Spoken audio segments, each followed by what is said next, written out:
जय श्री नारायण सब भक्तों को। आज हम बात करते हैं अस्सु महीने के शुक्ल पक्ष की पापंकुशा एकादशी के बारे में। इस कथा को श्रद्धा भक्ति से सुनने से, पढ़ने से अनेक पापों का नाश होता है। युधिष्ठिर कहने लगे कि हे भगवान, आश्विन महीने के शुक्ल पक्ष की एकादशी का क्या नाम है? आप कृपा करके इसके व्रत की विधि और इसका फल कहिए। भगवान श्री कृष्ण जी कहने लगे कि हे युधिष्ठिर, पापों का नाश करने वाले इस एकादशी का नाम पापंकुशा एकादशी है और यह समस्त पापों का नाश करने वाली है। इस दिन मनुष्यों को विधि पूर्वक भगवान पद्मनाभ की पूजा करनी चाहिए। यह एकादशी मनुष्य को मनवांछित फल देकर स्वर्ग की प्राप्ति कराने वाली है। मनुष्य को बहुत दिनों तक कठोर तपस्या करने से जो फल मिलता है वह फल भगवान गरुड़ध्वज की उनको नमस्कार करने से प्राप्त हो जाता है। जो मनुष्य अज्ञानवश अनेक पाप करते हैं परंतु हरि को नमस्कार करते हैं वे नरक में नहीं जाते हैं। विष्णु भगवान के नाम के कीर्तन मात्र से संसार के सब पाप दूर हो जाते हैं और संसार के सब तीर्थों के पुण्य का फल प्राप्त हो जाता है। जो मनुष्य सारंगर धनुर्धारी भगवान विष्णु की शरण में जाते हैं उनको कभी भी यम यातना नहीं भोगनी पड़ती है। जो मनुष्य वैष्णव होकर शिव की और सेव होकर विष्णु की निंदा करते हैं वे अवश्य ही नरक में जाते हैं। सहस्रों वाजपेय और अश्वमेध यज्ञों में जो फल प्राप्त होता है वह एकादशी के व्रत के 16वें भाग के बराबर भी नहीं होता। संसार में एकादशी के बराबर कोई पुण्य नहीं है। इसके बराबर पवित्र तीनों लोकों में कुछ भी नहीं है। इस एकादशी के व्रत के बराबर कोई व्रत नहीं है।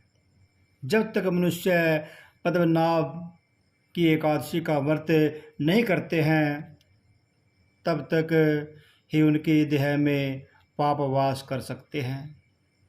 यह एकादशी स्वर्ग, मोक्ष, आरोग्यता, सुंदर स्त्री तथा अन्य और धन के देने वाली है। एकादशी के व्रत के बराबर गंगा, गया, काशी, कुरुक्षेत्र और पुष्कर भी पुण्यवान नहीं है। हरिवासर तथा एकादशी का व्रत करने और जागरण करने से सहज ही में मनुष्य विष्णु पद को प्राप्त हो जाता है। हे राजेंद्र, इस व्रत के करने वाले 10 पीढ़ी तक मातृपक्ष की 10 पीढ़ी, पितृपक्ष की 10 पीढ़ी और स्त्री पक्ष की 10 पीढ़ी मित्र पक्ष का उद्धार कर देते हैं।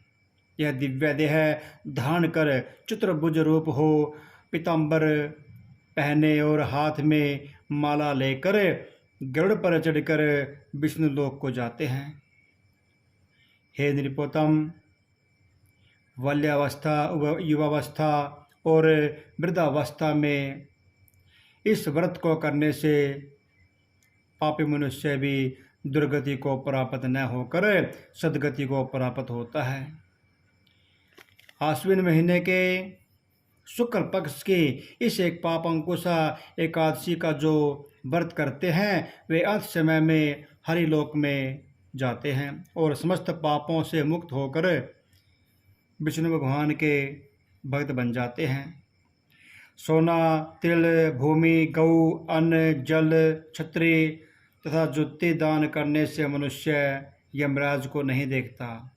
जो मनुष्य किसी प्रकार के पुण्य कर्म किए बिना जीवन के दिन व्यतीत करता है वह लोहार की भट्टी की तरह श्वास लेता हुआ निर्जीव के समान नहीं है। निर्धन मनुष्यों को भी अपनी शक्ति के अनुसार दान करना चाहिए तथा धन वालों को सरोवर, बाग, मकान आदि बनवाकर दान करना चाहिए। ऐसे मनुष्यों को यम का द्वार नहीं देखना पड़ता है तथा संसार में दीर्घायु होकर धनाढ्य, कुलीन और रोग रहित रहते हैं। हे राजन, जो आपने मुझसे पूछा था वह सब मैंने आपको बताया है। अब आपकी और क्या सुनने की इच्छा है? नमस्कार करके कहने लगा कि आपकी कथा सुनकर मैं धन्य हो गया हूँ, आपको नमस्कार है। बोले विष्णु भगवान की जय, एकादशी महात्म की जय।